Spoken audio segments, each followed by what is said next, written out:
Yes, Paddy's Day live stream. How we doing? How we doing? How we doing? How we doing? How are we all doing today? Just get a few people in the chat. We'll have a chat. 12 in the building already. Happy. How's your Paddy's Day going? If it's something that you do in the country you do, I don't think they do it in the UK. Could be wrong. Maybe there's a parade or two, like in certain parts, but pretty sure they don't do anything over there. Pretty sure it's a kind of Irish thing. So. Get a few in. We got some stuff to talk about. We're not just going to talk about Dillian Whyte, obviously. We got to talk about the PBC cards. Want to have a quick listen to this? Sounds perfect. I was going to check and make sure it sounds all right. So, what we got today? How we plan it? Let's have a look. Let's get a few people in. Shout out to E-Machine. Let's have a look at HU_2Y. It's difficult to say. Fury does like when his opponents talk back. When Fury gets angry inside the ring, it always been calculated. Yeah, you see, here's my rationale behind this. Right, is Tyson Fury is the kind of guy where he needs to always get up for a fight, and you can say all he wants about him. The third Wilder fight, he was up for that, but I don't think. But we know he wasn't up for it. We know that. And with Dillian Whyte, he's saying he's up for it, but I get the impression from Fury that. He's probably more up for it in the Wilder third fight. But I reckon maybe he's just thinking, okay, I'm kind of just going through the motions in camp. But if it can get fiery, that's when my A game comes out. That's when, I turn it up to 90. But he's not getting that. Dillian Whyte and maybe Tyson Fury is actually thinking, because with Wilder, there's not really anything to think about with that regard. We know what we're going to get from him. No matter what really he does, we kind of already know what we're going to get from Deontay Wilder. With Tyson Fury and Dillian Whyte, maybe he's kind of thinking, what am I going to get from this guy if he's not talking? What's he trying to do? What's he doing over there? So it could be an interesting one. I wish that was the real Ali Drew. Greetings from Dubai. I'll make sure Sonny shouts you out. Yeah, please do, love. Shout out to E-Machine. Big up to Paul. Shout out to Jamie. Salute to you, my man. Thank you for finishing. Jamie, obviously, many of you will know. I must get Jamie back on some actual time, actually, sometime soon. But shout out to him. He dropped the link from his live straight into this. That's why I planned on going live today, and I was like, I know Jamie does his Thursday once, so we'll do it later on in the evening. So I've always been like that. I don't like clashing. That's why I'd always try and get a stream in before Ade, before he goes live. I don't like clashing because it's a bit like when you're talking about like the boxing cards as well on a lower scale. When they clash, it's kind of like, it's not like someone saying like I like G-Man more than Jamie or vice versa. It's just a case of well, I want to hear what that's why I always try. If Jamie's on a certain time and I'm planning on doing it, I'm like, push it back. If these are mind games, then they're the worst mind games I've ever seen. I can see, if it is a mind game, I can see the rationale behind it. I can for sure see it. Because Tyson Fury is someone who I think that if it's not the occasion, then maybe he needs to be motivated in a different way. As in like, oh, this guy is saying this, how bloody dare he, right? I want to put it on this guy. Whereas Dillian Whyte's not doing that. So it's interesting. Fury to win, game over, instant coin.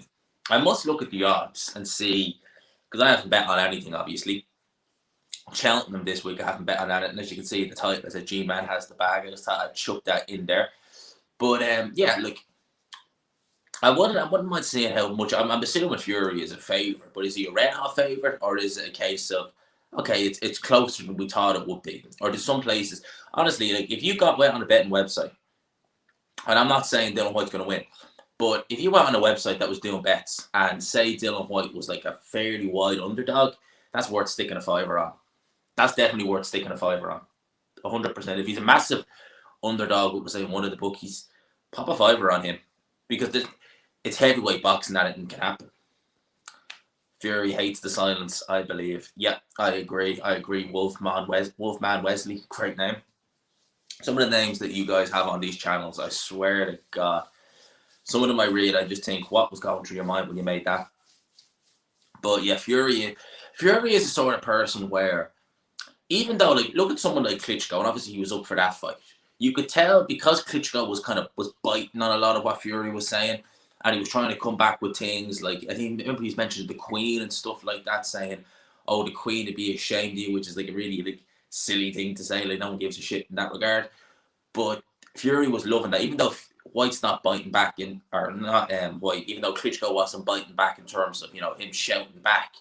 It was a real case of, I've got you. I've got you now. Whereas with Dillian Whyte, he's not getting any of that. No matter what he says on Twitter, at a press conference, Dillian Whyte doesn't turn up. We're about 5 weeks out away from fight night. It's interesting. I just find all this build up quite interesting, and I just wonder, is this going to pay dividends to Tyson Fury? As in, like, you know, he's going to have, you know, an advantage because he's like, okay, well, I've got this guy right where I want him, or is it going to actually hinder Tyson Fury with the fact Dillian Whyte's being quiet, because he's like, well, what's this guy doing? And maybe Tyson Fury's going to overthink and not get up for it as he should be. So it's interesting. Do you think Fury will be less mobile, being big, and that will play a role with Whyte? Well, if you want my advice on this, or my opinion on what I think Fury should do, ideal. We obviously know that if he's trying to get to 250, which he's not gonna, but it does appear that that's taking a lot out of him to get down to that weight, and he's not as strong, and he probably doesn't take a shot the best when he's down at that weight. It's a struggle. He's not at his best. He's not at his optimum. Now, if he's 275 pounds, I'm sure he could move. You know, I'm sure, in fact, definitely he could outmove Dillian Whyte, because he's still a better mover even at 275 pounds than Dillian Whyte would be at 250 pounds. Dillian Whyte is very slow-footed. He's not the fastest heavyweight. He's not the most fleet of foot. His foot speed's actually very poor. You know, that's one of the things about Dillian Whyte. He's not coordinated, so you can still outmove him. The problem is, moving at that weight is not going to be easy. So if I was thinking, I'd be like, right, because Tyson Fury was weighed in the 260s before the layoff, and look, you know, he obviously at that time his ideal weight was in the 240s, but he still was able to move quite well down there. So if I was Tyson Fury early on, I'd be thinking, just move around. You're the better boxer than Dillian Whyte. Keep him at the end of a jab. Dillian Whyte likes to use his jab to get inside. And if you're just constantly moving, keeping him on the end of a jab, he's not quick enough. His feet aren't fast enough, and his defense is a bit leaky. So you should be able to pick him apart with that. At that stage then, if you feel like you've weakened Dillian Whyte, or if you kind of feel like you're boxing into a pattern, you can kind of understand what he's doing, at that point, maybe then it will be a good idea to press with the jab. So move forward with the jab. You know, Tyson Fury, the jab his way in, a bit like what he did with Wilder, and start getting a bit more aggressive in that sense. At that stage, you do run the risk of getting tagged by Dillian Whyte. I think Dillian Whyte at his sharpest probably is early in the fight. So if you're talking kind of mid to late rounds, that's normally when Dillian Whyte starts tending to slow down. So maybe that will be a safe time to do it for Tyson Fury. Against Wilder, the first time around, or the second time around, Wilder was so shocked. He really didn't have a plan B for that. He trained for a boxer like he got in the first fight. So Wilder was really at a loss. He was like a fish out of water at that stage. And, you know, Wilder's not as good in the pocket. He's not as good with short punches. Wilder's a long-range right-hand power puncher. That's all he is. You know, he likes to counter you. He likes to lead with that. Or that's literally it. Like, looks for an opening, looks to counter you, looks to time you. That's Wilder. Wilder with, like, left hook, exchanging hooks, short hooks on the inside, that's Dillian Whyte's game. That's risky for Tyson Fury, because if you do start pressing the action, you run the risk of getting countered with left hooks. Dillian Whyte has a very good left hook, and he's very sneaky with that left hook as well at times. So he needs to be careful. I mean, look at the way he was able to drop Povetkin, even in the first fight, with some of those little sneaky counter left hooks when Dillian Whyte when Povetkin was coming in. In the fourth round, the second knockdown was a lovely time. Povetkin came in, and just Dillian Whyte, little left hook on the inside, boom on Povetkin's chin, down he went. So Fury needs to be careful in that regard. But he looked heavy going into camp. It's going to be interesting to see what he weighs. I would say if he's in the mid to late 260s, that'd be a very good weight going into this fight. Because I don't think he needs to be in the 270s for Dillian Whyte specifically. I don't think he does. I think the 260s would be ideal. Do you think Fury will be less mobile being bigger and it will play into Dillian Whyte's hands? Also, do you think people are underestimating Dillian Whyte? Well, I kind of answered the first part in that last one. So, yeah, I've seen a lot of people being dismissive of Dylan Whyte, mainly Fury fans, to be honest with you. And here's the ironic thing: I laugh when I do laugh when I see this. Right? Is like, imagine Tyson Fury beats Dylan Whyte, and he beats him in, say, clearer fashion than AJ. So AJ took him 7 rounds. Let's just say hypothetically, Tyson Fury goes in there against Dylan Whyte, and he stops Dylan Whyte in 4 or 5 rounds. The same people who were saying that Dylan Whyte is garbage, this is an easy fight, will be turning around saying, what a win for Tyson Fury. He done a better job than Anthony Joshua. I was like, well, if he was so bad, of course he was going to do a better job than Anthony Joshua. So why are you acting like it's a big deal if he was so poor to begin with? You always see that with fight. They'll always say, like, oh, that guy's garbage when it's like fighting their favorite fighter, and then when their favorite fighter beats him, they act like it's an amazing win. But it's like, I thought he was garbage. You just said going into this fight, he's garbage. So how is it? Surely, if he's garbage, your guy should be winning. Whyte only has a boxer puncher. You mean a puncher's chance to win? Hard to see it happening. Believe you me, man, I wouldn't. Stranger things have happened. Like, if Dylan Whyte beat Tyson Fury, I'm not picking it, but I wouldn't be probably jaw on the ground unless it was an out of the blue shot or something like that, maybe. Salute to Long Knife 77 every time. What does Idiot 44 say? I think Fury considers Whyte's silence as acting out of character, like Wilder when he was silent. So Fury used that to a mental advantage because they're acting differently. That's actually a very good point. That's something that I didn't actually touch on as well. Is that when you look at people who do act out of character, and not enough people take someone acting out of character in as big a sense as like probably someone like me or Hatman would, because. Put like this, right? When Anthony Joshua was contradicting himself on some of them IFL interviews there at the end of last year, and we were doing videos on them, you had people saying, well, Tyson Fury said this last week and he said this week. I mean, why aren't you talking about that? Because that's in Tyson Fury's name. That's in his character. He's so economical with the truth. He's always contradicted himself. He'd say 1 minute that, remember a few years ago, that Conor McGregor was helping him train for MMA, and McGregor says, I've never spoke to him in my life. And now they're at beef. I think they had a Twitter beef a few weeks ago. So Fury is always just contradicted himself. That's in his character. When Anthony Joshua was doing it, that's out of character. And you gotta look at that when someone's acting out of character. Like, if Tyson Fury went to a press conference with Dylan Whyte, say they were both there, and Tyson Fury was just silent, was letting Sugar Hill maybe do the talking, letting Frank Warren do the talking, and Dylan Whyte was maybe saying, was maybe being the loudmouth, then I'd be kind of raising an eyebrow and be like, what the hell? That's out of character for Fury. And you do raise an eyebrow when you see that, especially when it's out of character. You do raise eyebrows. Oh, shout out to Base the Kid every single time. I listened to Base was actually on the Undefeated podcast there Tuesday. It was Tuesday night. I'm sure it was Tuesday night. And he done a great job, done a fantastic job, did Base. Great channel, the Hardcore Casual. Thank you so much for the £2, mate. I do try and read the super chats out first, but you don't get a notification with the £2 ones. So I only see it when I scroll down. Thank you, my man. Base is a YouTube channel. I think you've got about 170 subs now and around that. And the Hardcore Casual, every couple of days, great stuff and a great guy. Base Boxing Brain is phenomenal. Like, it really is. And Base covers the females really well as well. Like, people are like, gee, you know a good bit about female. Like, guys like him and Julius, they're like, I'm there. They're like there in terms of their female knowledge. They know people, and I'm like, that even a person? They could be making up names, and they have their box rec listed off, and I'm like, that even a person? Didn't even know that was real. Who's training Whyte for the fight? What's it name? Javier Miller. I was going to say Angel Fernandez there, but that's AJ's. Javier Miller, or is it Xavier Miller? Fury has all angles perfected. Come out and people think about it. Come on, people, think about it. Yeah, Fury can definitely outbox Dylan Whyte, but I'm telling you now, if he takes this fight, if he goes for it, and he tries to put it on Dylan Whyte, don't underestimate Dylan Whyte on the inside and up close. It's been a year of upsets so far, has actually. Whyte has one punch KO power. Don't be surprised if he pulls it out of this. Yeah, don't be surprised if he pulls this out, you should say, or if he pulls out of this fight. One thing we need to talk about as well is the inactivity for Dylan Whyte, because Dylan Whyte's been a very active boxer over the years. He has. And this would be the longest stretch of inactivity, well, definitely since the ban. He was banned for 2 years. That is what that is.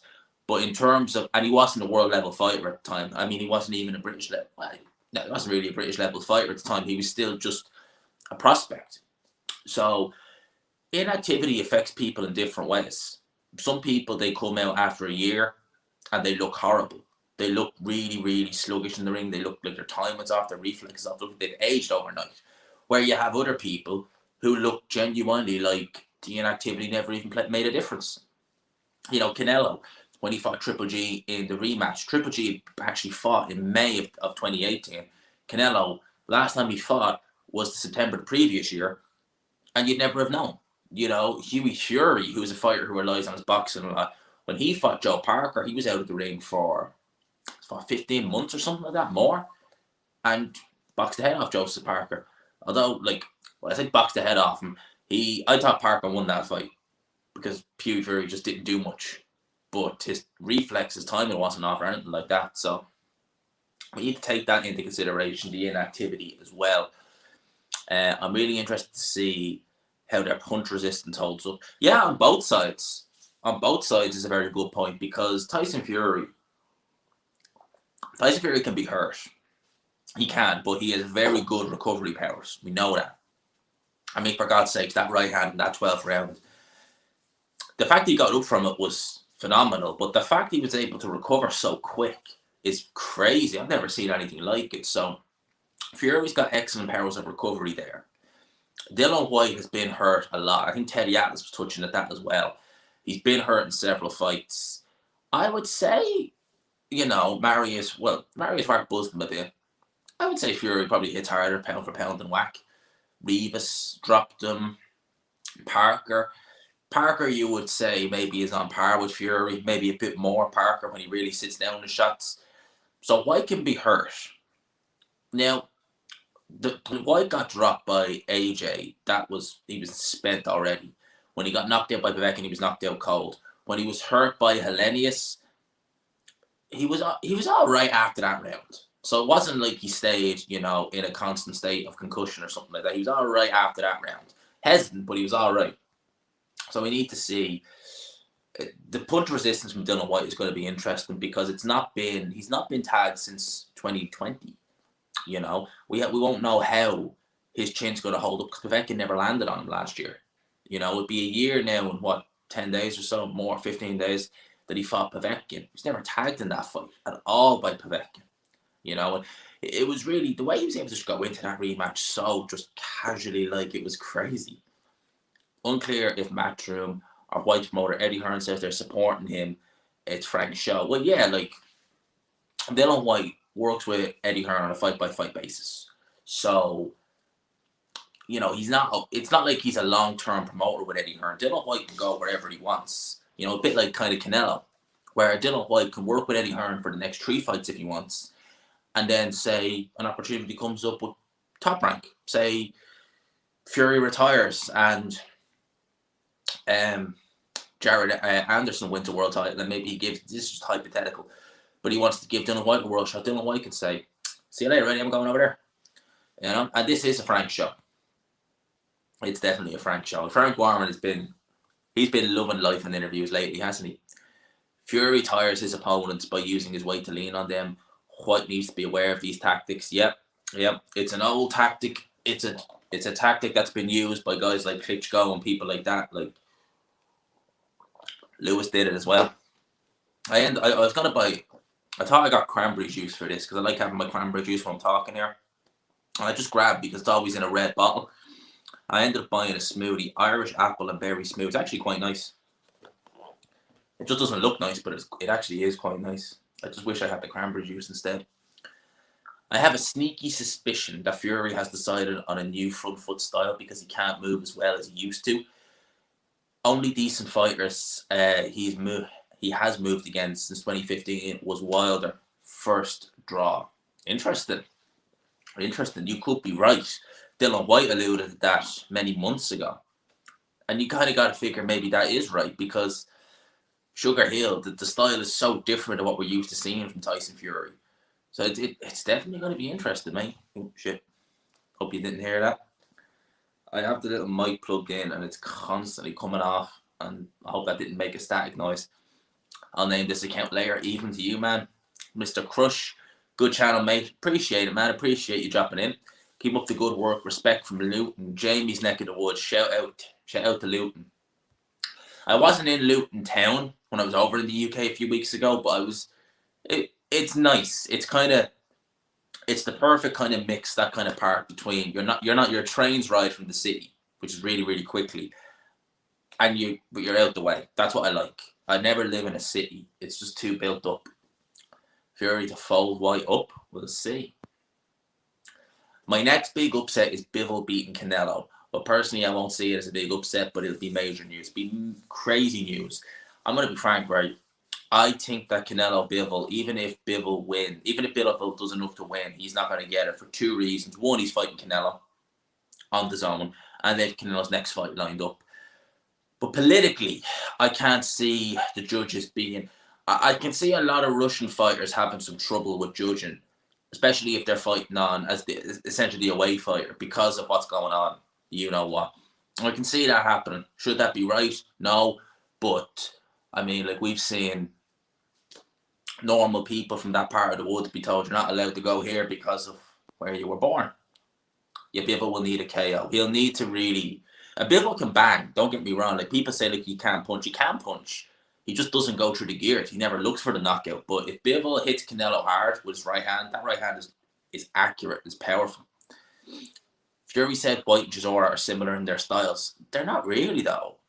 Like, Dillian Whyte can be a bit reckless. Chisora can be a bit reckless. But Dillian Whyte is more a jabber.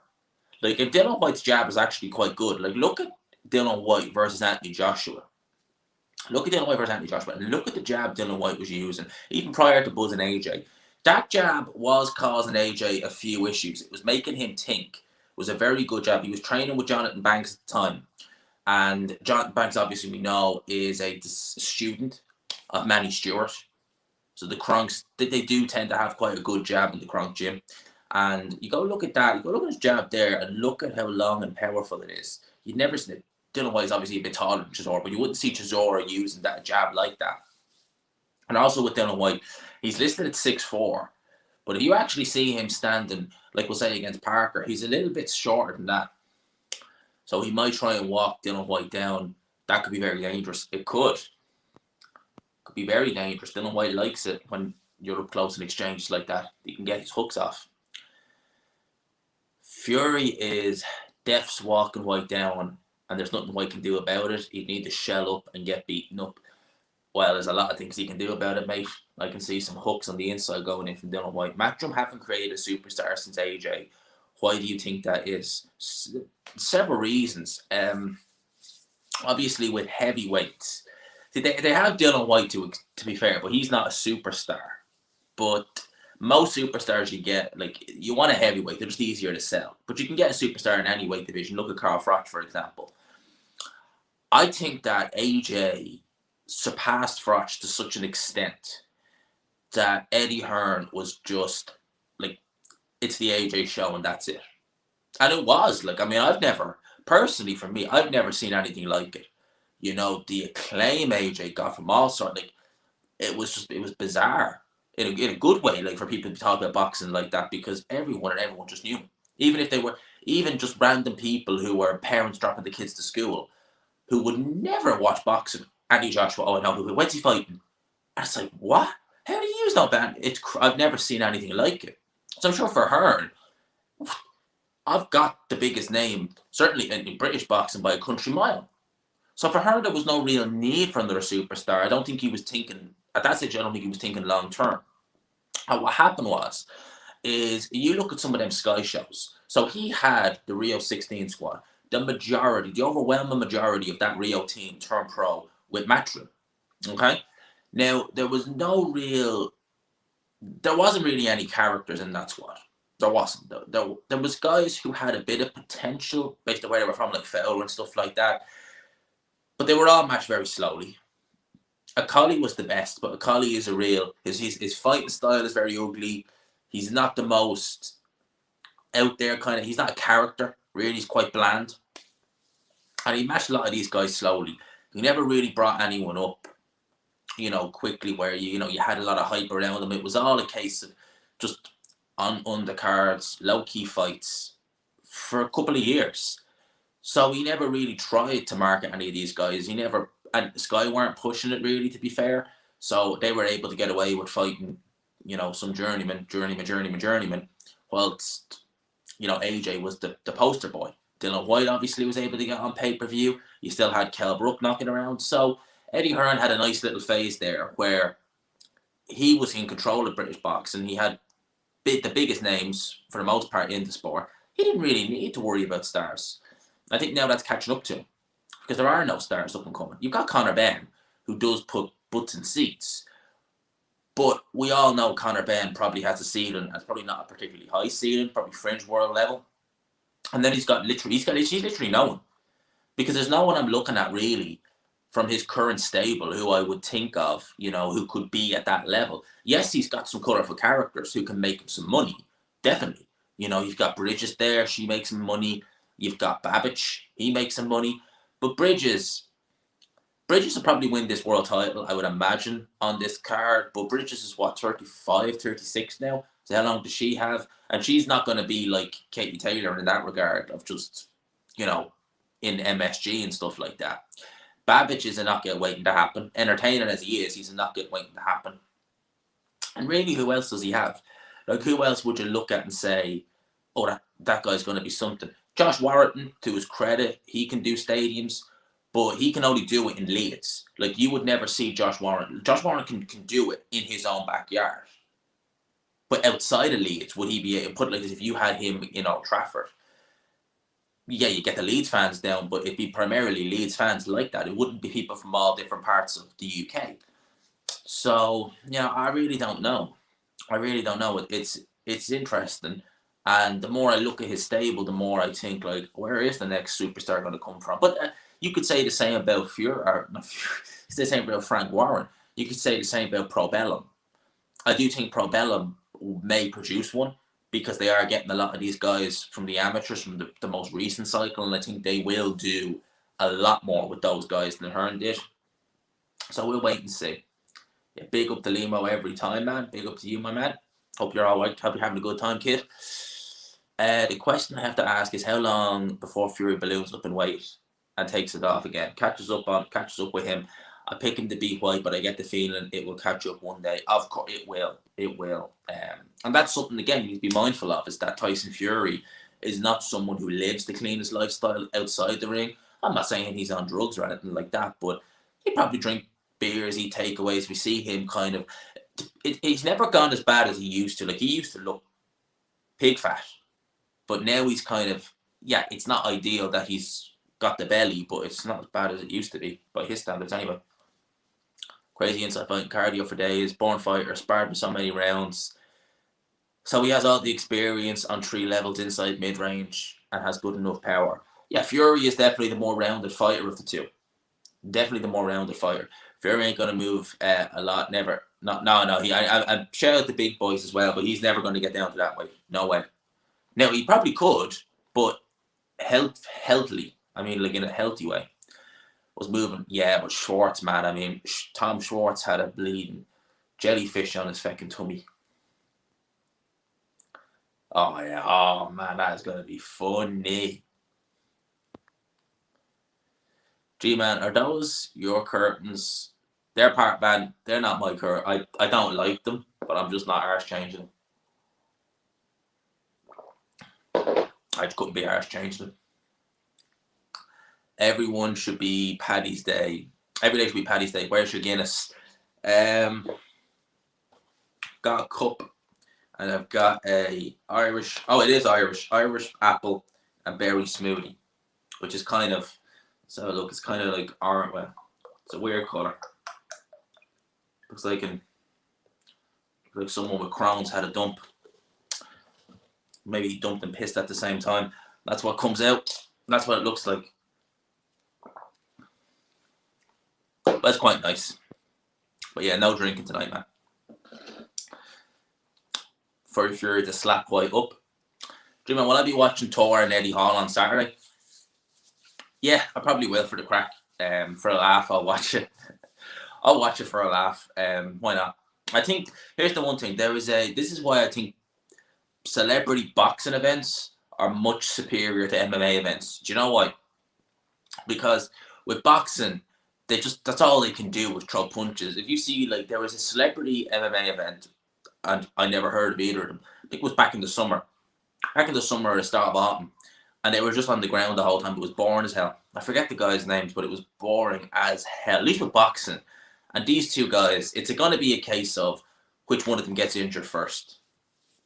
I'll give you here's the shout, right? If anyone wants a good little 40-minute documentary to watch, right? If you've nothing on tonight and you want to watch something, go on to you'll find it on Daily Motion. Can't get it on YouTube, you find it on Daily Motion. And it was only one of my friends recommended this to me. It was 2 years ago now. I think it was during the first lockdown. And it's called Dark Side of the Ring, Brawl for All. Right? It's about wrestling. And they talk about a tournament, which is basically what Hall and Tor are doing tomorrow, where it was boxing and takedown. And it was real. We all know wrestling's fake, but this was legit real. And throughout the documentary, they're telling you stories about it, and they're showing. It's actually a really, really good documentary. You go on Daily Motion, just type in "Dark Side of the Ring Brawl for All" Daily Motion on Google, and you'll get loads of videos of it. The full documentary.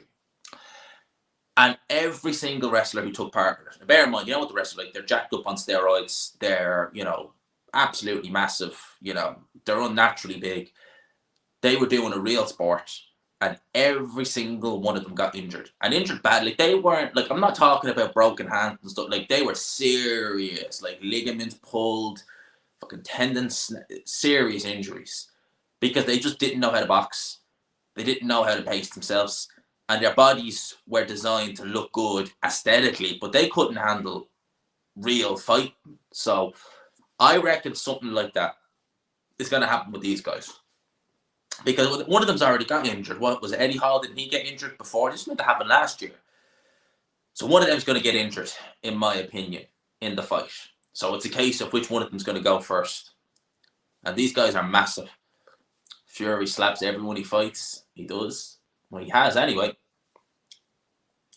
Whyte isn't getting past Fury's jab, in my opinion. It's going to be hard. Whyte's got a good jab, but it's going to be hard.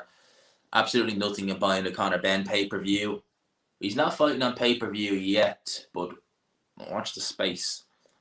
Her need Ben Whittaker ASAP star in the making. Is he not with Probellum? Didn't he sign with Probellum?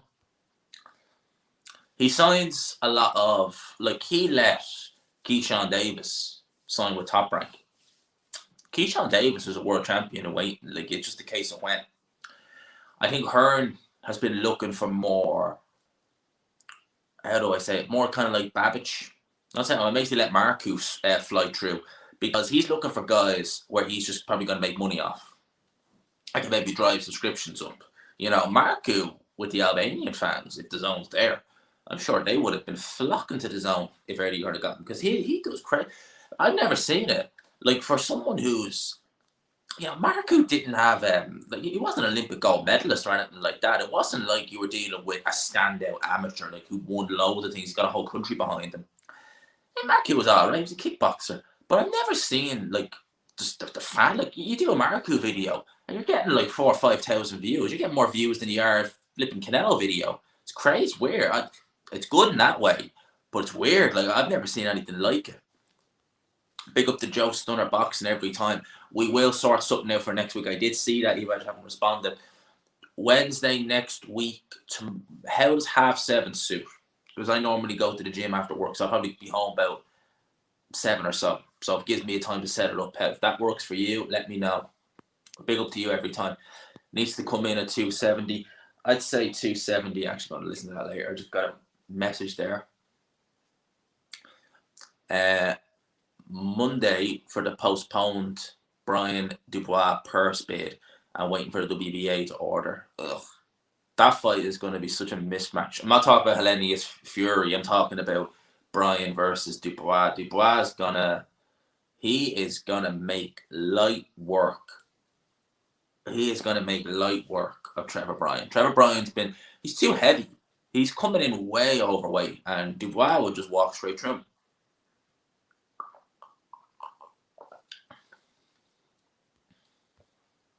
It was my arm. Yeah, oh yeah, it was his arm actually.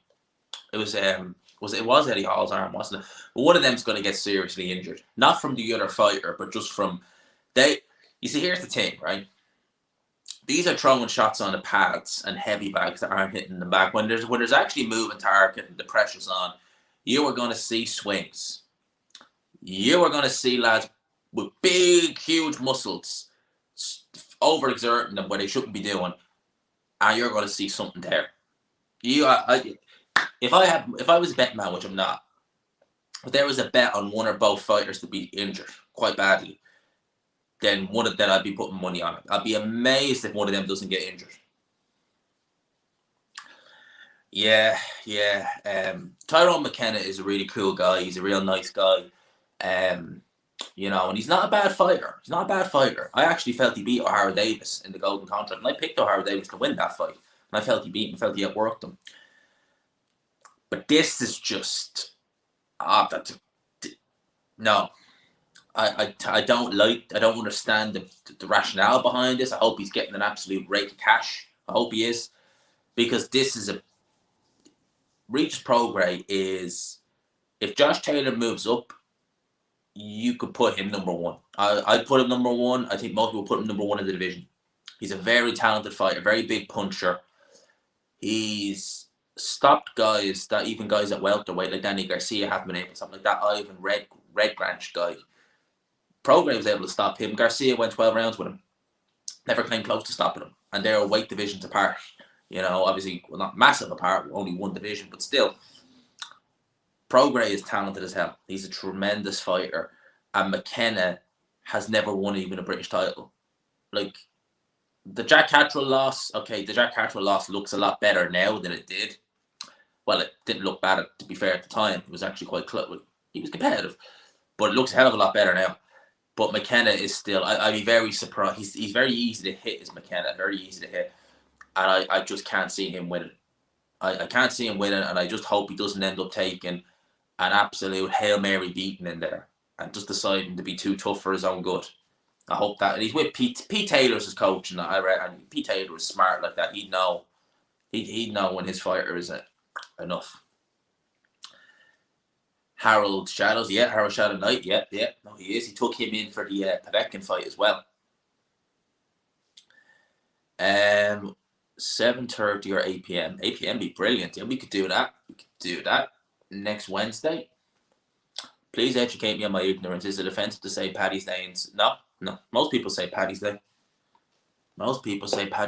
I mean, if you go, everyone says Paddy's Day. Actually, in Ireland, no one cares. I've never heard anyone say, "What are you doing for St. Patrick's Day?" I've always been, "What's the plan for Paddy's Day? What are you doing for Paddy's Day?" That's what we always say. I was told by an Irish pal, "Hope you're having a good one. Cheers." I'm having a smoothie. So yeah, that kind of sums up. I never celebrate Paddy's Day. I never do. I never celebrate most things, to be honest with you. I celebrate Christmas. That's about it. Don't even celebrate my birthday. People always say, "We'll do this for your birthday. We'll do that for your birthday." I spent my birthday last year over in London with just me. Like, I never celebrate them kind of things. It's just not for me. It's like the same with like Paddy's Day. Like, I take the day off. We've got today off and tomorrow off. It's bank holiday, but I'll take the days off, but I won't be celebrating. I love seeing Dubois crush cans. It's a nice sight. Yeah, they'll try and market him as a world champion now. Wait and you see. And he'll beat the crap out of Bryan. That's a confident pick. Big up anytime. Any interest? Yeah, I spoke about this already. Yeah, like, I'll watch it for the entertainment purpose. And who knows, maybe I'll even do a post-fight if it's really entertaining or something like that. And the Pro Bellum card is actually on Eurosport on Saturday. I think the card kicks off at 4 p.m. So it'll be interesting. It's on Eurosport 2. It's on Eurosport 2, the Pro Bellum card. So I'm looking forward to that. I'm looking forward to seeing what the commentary team's going to look like. Are they going to get Steve Holdsworth in? Because he is just hilarious. And he would normally commentate on Eurosport. So I wonder will they get him in. Because he is, if you've never heard Steve Holdsworth, he is hilarious. He is absolutely hilarious as a comedy. He's real sarcastic, and he boxed himself, and he would always like kind of poke fun at his own career about because he was knocked out a few times. So I'd love it if they get him on. That would be brilliant. 142 kg. That's in. Forgive my ignorance. I'm gonna have to look that up in pounds, mate, because my kgs are not good. 142 kg in pounds. Damn, 300. So he's similar to Jarrell Miller, but Eddie Hall isn't tall, isn't he? Now, how tall is he? Eddie Hall height. He's not a tall guy. He's 1.91 meters. What's that in feet? He's 6 foot. For some reason, I suppose he's standing next to Thor, so that's probably why. I actually thought he was smaller than that, but I guess if you're standing next to Thor, you're gonna look small. And that's his 83 in the chat. If you could, I was just checking there. 35 likes. If we can get up to 50 likes, if you haven't smashed the like button, please do. It'll help your boy out something terrible. Really does. What's up, G-Man? I'm over here in Cali. Going. Back to Cali. Bit of Biggie. US taking a piss. I've never been to America. There's one place I'd like to go is America, but there's only a few places I would go. Like Florida, Massachusetts. Where else would I like to go? I'd like to see a fight in Vegas for the experience, but I wouldn't like to stay there long, if you know what I mean. Maybe 3 places I'd like to see. And then really, anywhere else in the States I'd like to go? Not really. They're the kind of only places I'd really like to go and see. You know, Massachusetts, Boston specifically, Florida.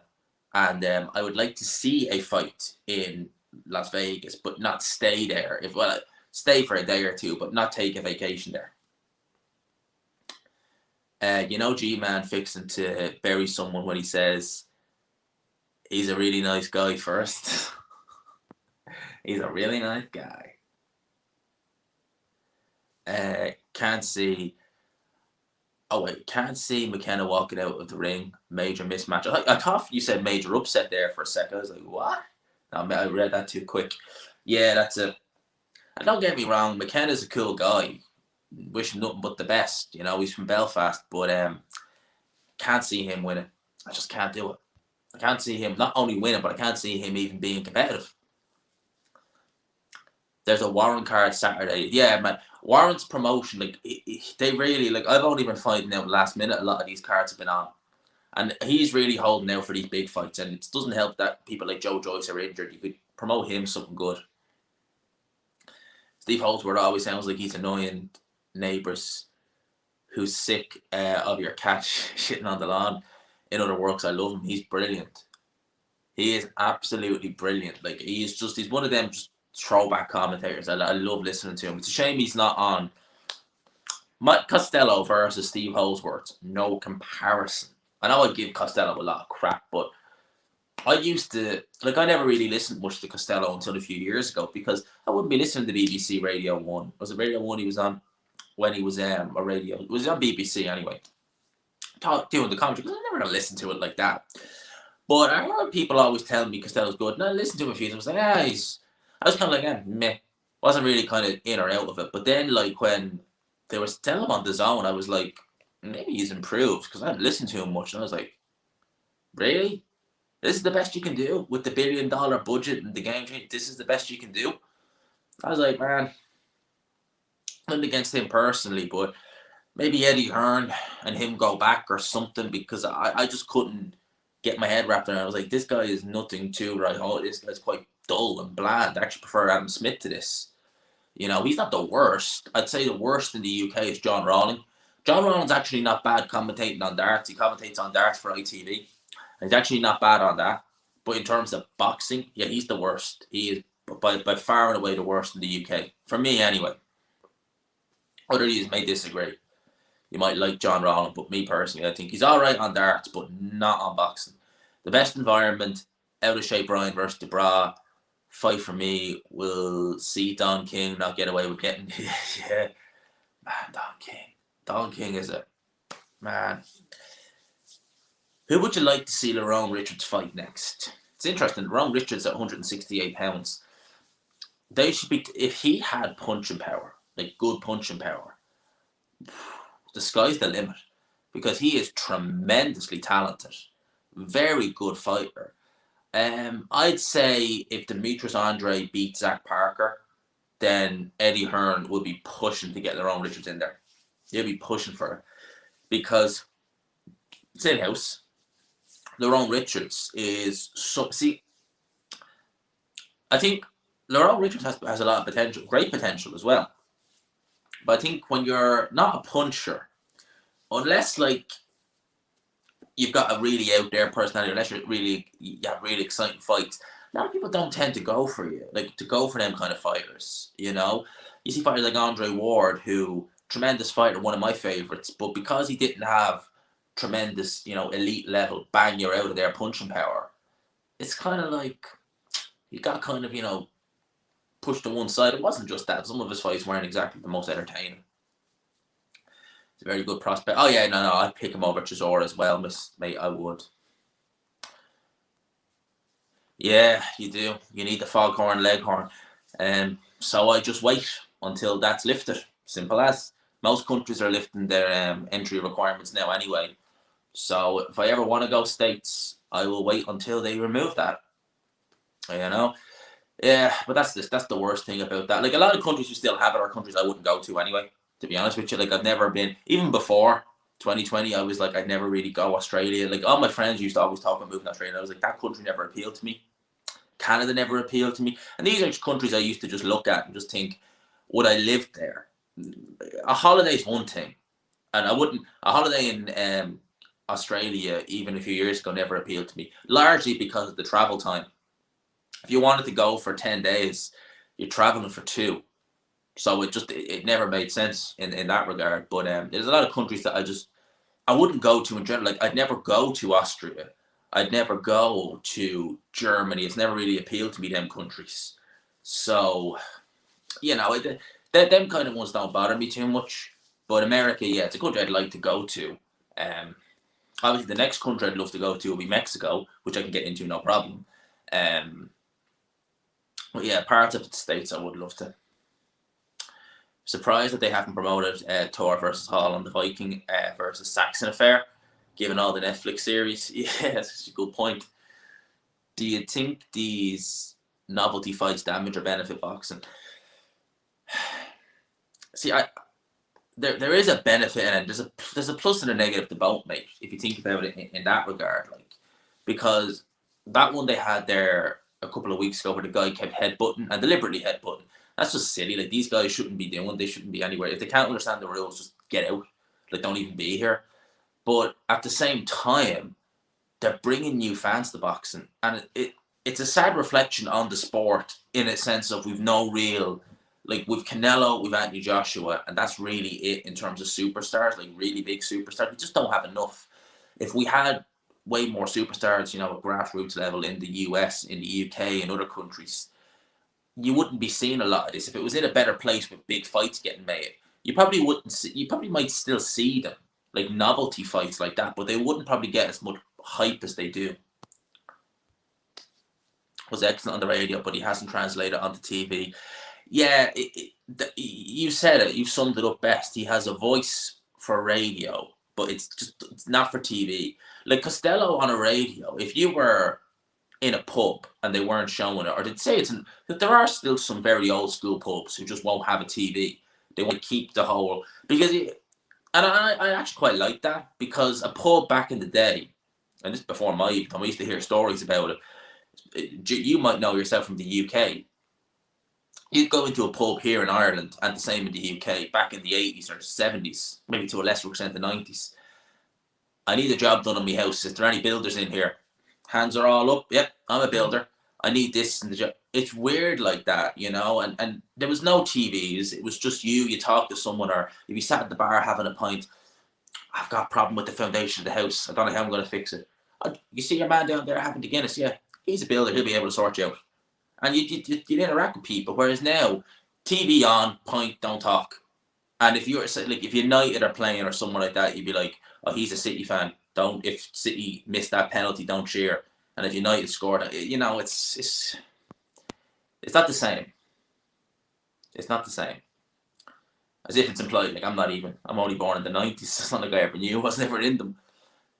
That's a good little scrap. I didn't really know who Juman was now, to be fair, at the start, but he's looking. I looked at him and he looked good. It's a shame. It's a crying shame. I don't know why they did this. They're putting that fight on the same day as Josh Warrington.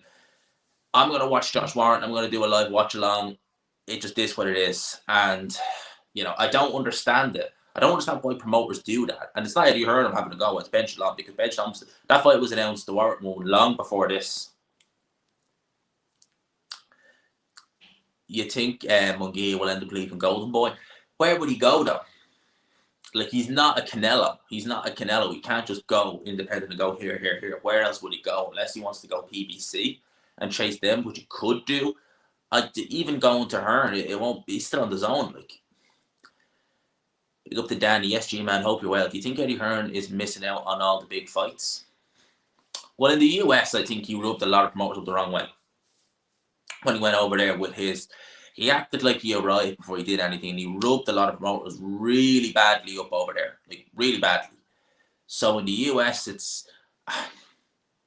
I've said it once, I'll say it again. I think Eddie Hearn is a bit out of touch with boxing fans now. And I think he might even be out of touch with promoters to an extent where promoters are just like, oh, no, I want to work with this guy. And, it's weird. Like, if AJ loses, if Ting loses, Dillian Whyte loses, if Ben loses, he's not going to lose his next fight. But say they match him badly, say they put him in with Mean Machine or someone like that too soon. Who does he have? Who does he have to fall back on? I'm struggling. I don't see anyone who could maybe save the zone or someone like that. Salute from S, big up. Andre beat Lerone Richards, silly. No, I think that's a competitive fight, man. I really do. It's one of the very underrated fighters. And, like, believe me, I've said it, you know me, I've rated Demetrius Andre very highly, but I think Lerone Richards is brilliant as well. Well, I didn't know it was on until a couple of days ago. I watched the Pro Bellum card, definitely. And I'll probably tune into the Fish Eyes card as well. I lived in America. It's basically a lot smaller countries under one. Yeah, the country of I can't think of the name now, but every country or every state in America is bigger than Ireland in terms of area and population. There's one of the smaller states. I think it might be Arkansas. I'm probably getting that wrong, but it's one of them that has a similar population to Ireland. So it shows, and like that, every single state is a separate country. I mean, look at New York and look at Florida. Look at the difference. One is like 1930s Germany, and the other is 2019.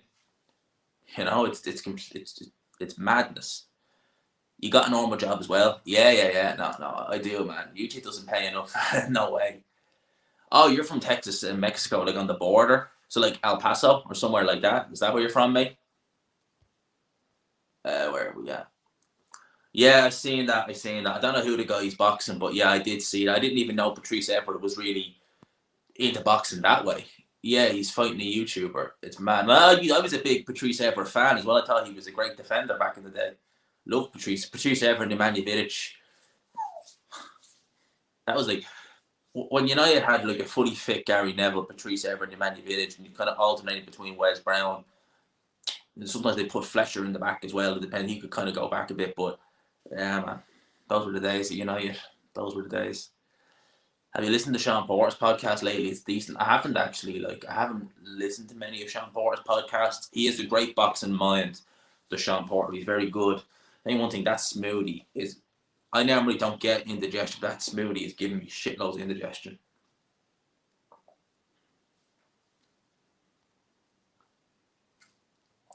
In glasses half full. It shows the appreciation for the for fighting. The celebrities draw the eyeballs when it comes. Yeah, like you can't say it doesn't. Shit, let me knock that down. Like, it's helping the sport in one regard. Like, it is getting new fans involved.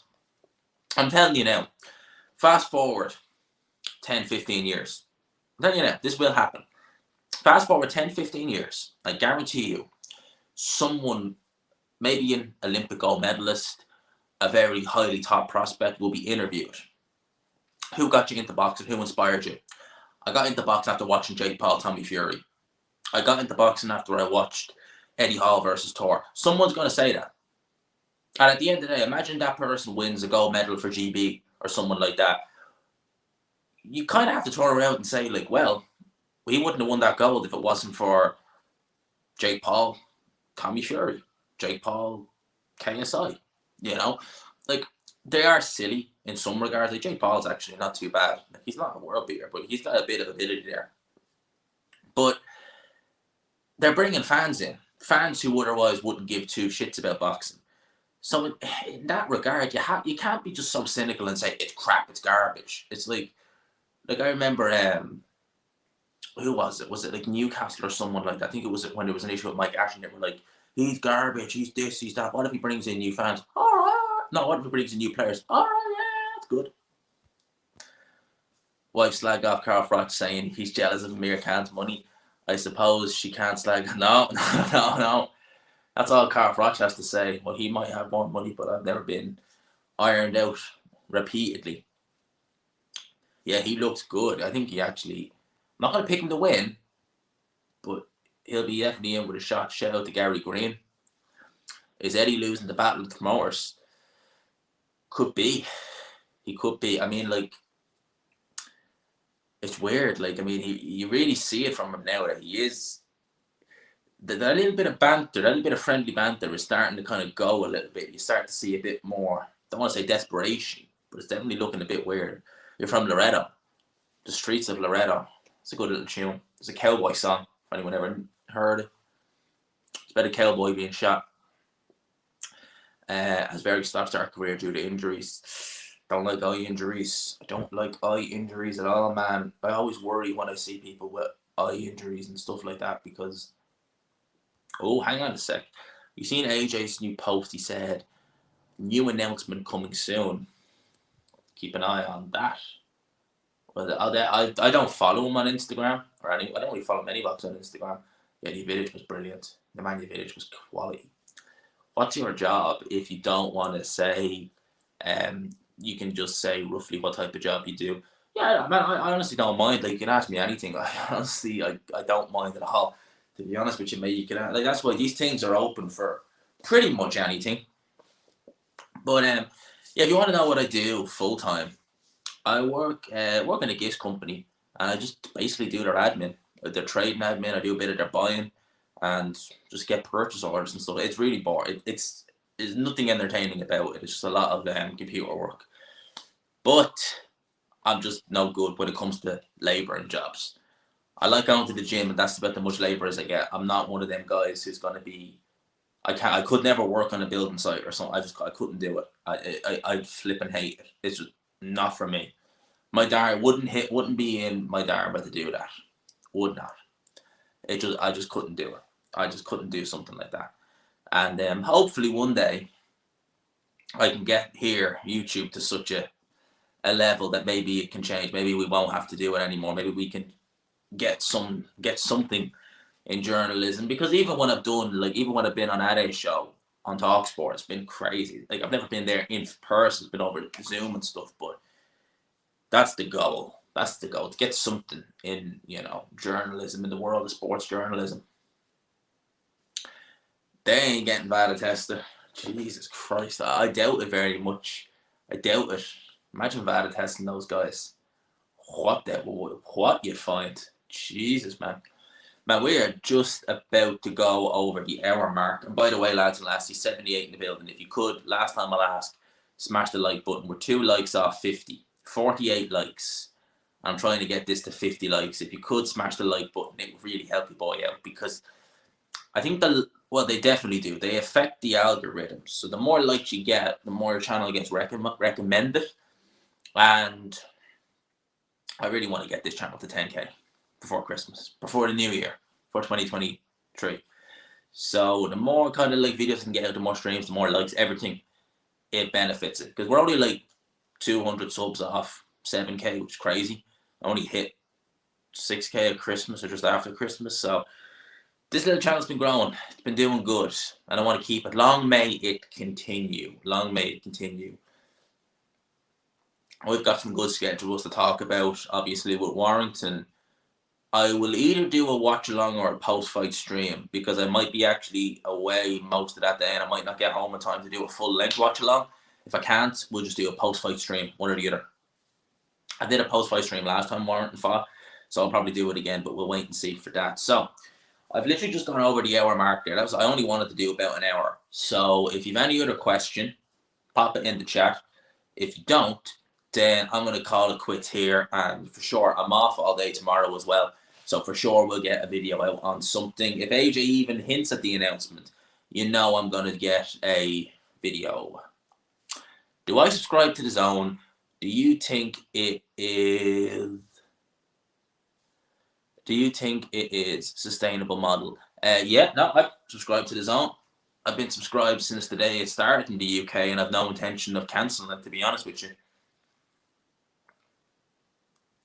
I want it to succeed. So I am subscribed to DAZN. I pay the money every month, and I hope it does. Is it sustainable? It's just... Yes and no. Like, as it is now, I don't think it is. But they need to secure some deals to get major sports, and they need to get some major names. As it is now, just boxing with the way it's been, no, it's not sustainable. It just isn't. But like that, if they can get major names and stuff like that, major contracts, then yeah, I think it will be. If your channel's little, yours is... Man, this time, 3 years ago, I had 300 subs. So now I'm moaning because I'm like, I really want to hit 7K as quick as I can. And it's been slow. This week's been slow as hell. Like, I think I've only got like 15, 16 subs this week, which is, like, by normal standards, like, that's crap for me. Like, not sound arrogant, but it is a bit. And I'm kind of like, what? I only got 15 subs this week. And like, this time, a couple of years ago, I could barely get like 5 in a week. What's your fight of the year so far? Conlon and Wood. Really want to have. So waiting for someone to ask me this. Predictions for the F1 this weekend: Max Verstappen win from pole. I reckon Max Verstappen's going to win from. Max Verstappen's going to win from Leclerc and Russell. I genuinely, Hamilton, I reckon he's. I wouldn't be shocked, right, if this is Hamilton's last season. I reckon Hamilton's not getting on the podium. I reckon Russell, Russell, Leclerc, and Max Verstappen. Max Verstappen is going to... I'd be very surprised if he's not world champion again this year. I'd be very surprised. And if he's not Charles Leclerc to win, one or the other. But and that's not wishful thinking. I think that's just genuinely how it's going to go. I'd be very surprised if Max Verstappen doesn't win the world title, or Charles Leclerc. I think Hamilton, I think the last season, I think that took it out of him, what happened at the end. So I'd be very surprised if we have the same Lewis Hamilton. And he had to drive like hell. I know he's got a younger teammate pushing him as well. This isn't like Bottas, who, I mean, Valtteri Bottas couldn't defend anything, much less Lewis Hamilton or Max Verstappen. So I think that's what we're going to see. I'd be very surprised if Verstappen doesn't win. And it's a newy car. And you need to remember everything you remember about Red Bull. Red Bull have always had good cars, even in this turbo era prior to now with the rule change. The thing that was holding them back was their engine. Like, you look at their car in 2016 or even 2016, 17, 18. Those three cars were good enough to win races, but they were better than that. They were good enough to challenge for the title. They had a horrible Renault engine, which has never improved since because no one else uses it. Only their own team use it. And then when they got the Honda engine, it wasn't what it was in 2021. It's not what it is now. So they were, their cars were absolutely brilliant.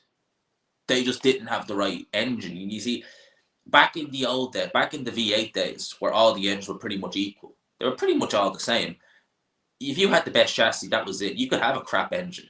You could have a Renault engine, which wasn't good, and still win. Because they were all quite equal. They were all naturally aspirated, you know, whereas the hybrid era, if you had an engine which, especially with refueling, if your engine was too thirsty, well, so what? I mean, we're going to refuel anyway, so what if it's too thirsty? And now we have like fuel save and stuff like that. So it's different. It's a different ball game. And when Mercedes lost Aldo Costa, their aero team went down because he was a Ferrari. No, he was head of aero at Ferrari during Michael Schumacher's reign, and he was learning under Rory Byrne. Rory Byrne was like him and Adrian Newey. They were like that. Byrne just retired, so Newey went to there, but they were literally like that in terms of how they were able to make cars, aero-wise and everything. They were amazing. So if you're learning from him, that's like learning from Adrian Newey, if you get me. So definitely. Scott Dixon, haven't seen much of him. Liam Lawson is the New Zealander who's making a bit of noise, and he may actually get into F1. There's some good people from that end of the wood, like down in the Oceanic region. There's always good drivers down there. Even going back to Alan Jones, there's always been good drivers. I don't know. You think I know a lot, but I don't know much about the junior categories. And a lot of those YouTubers know a load about the junior categories. Big up the G, man. Thank you, mate.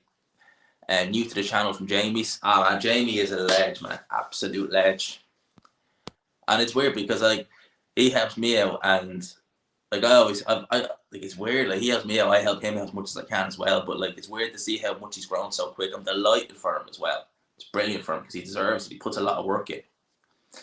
Sub today, thank you. Yeah, we're trying to get to 7K and then onwards to 10. But yeah, my pick for this weekend's Grand Prix. Verstappen to win. Ferrari second. Probably Leclerc, but wouldn't be shocked if Sainz gets it. And Perez or Russell. One of them. I reckon Mick Schumacher will get his first points. Because it's amazing, right? All the other teams, like Red Bull, their best time in testing was 3 seconds off Verstappen's pole. Haas's best time was like half a second faster than their qualifying time last year. And those cars were faster. Crazy how bad that car was. And Magnussen is going to push, because Magnussen's a good driver, very good driver. So we'll see how good Mick Schumacher is. We'll really see it now. He was up against Mazepin, who was garbage, absolute garbage. AJ Huey, AJ now, it's interesting. I don't know how that would do. Jamie's channel is Punch Perfect Boxing. So type that in on YouTube. I don't know if Jamie's still in the chat. I still don't have you as a moderator. I need to change that. But Jamie's channel is Punch Perfect Boxing. Just type that into YouTube. It will come up straight away. He's got about 3,000 subscribers. So Punch Perfect Boxing. He's one of my favorites. He's one of the best around. And he's an absolute gentleman as well. Yeah, K-Mag will be great for Mick. He will. We'll really see how good Mick Schumacher is. He's the best IndyCar driver ever. Oh, yeah. Got Dixon DC. I don't follow IndyCar much. I knew the name. I was thinking he was one of the junior kind of guys.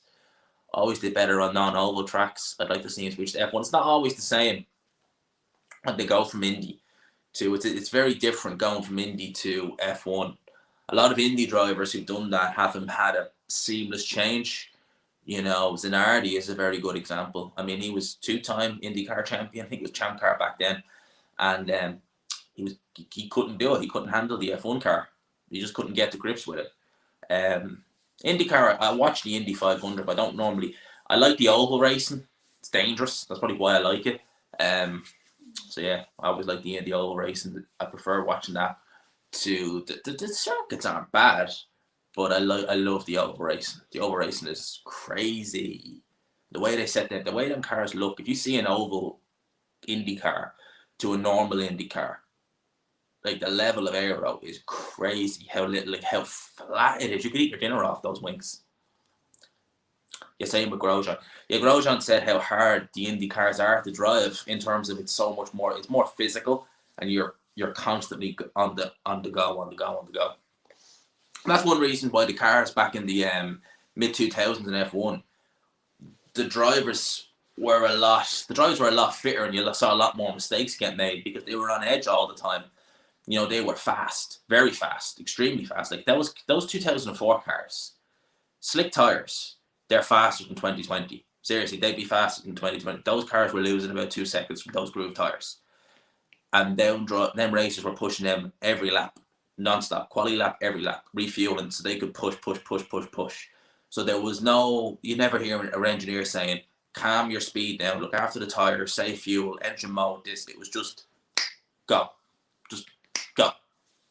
And it was physical. That's why you saw a lot of mistakes, because these guys were pushing.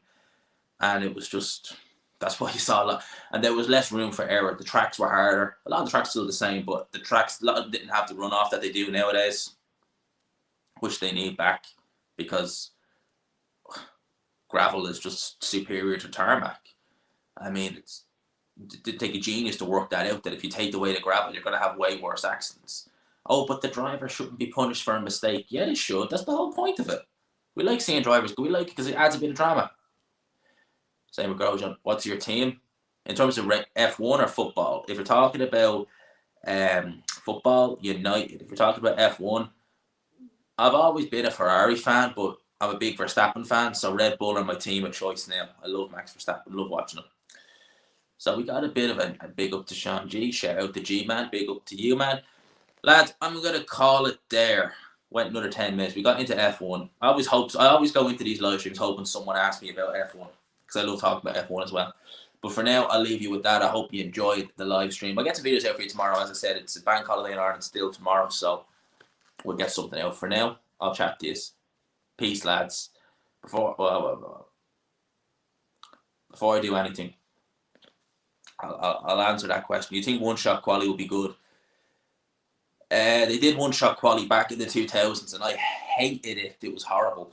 Do you want my advice? Do you want to know what I think they should do with quali? Do nothing at all. Don't change it. It's good as it is. Or go back to the hour. Go back to the 4 laps.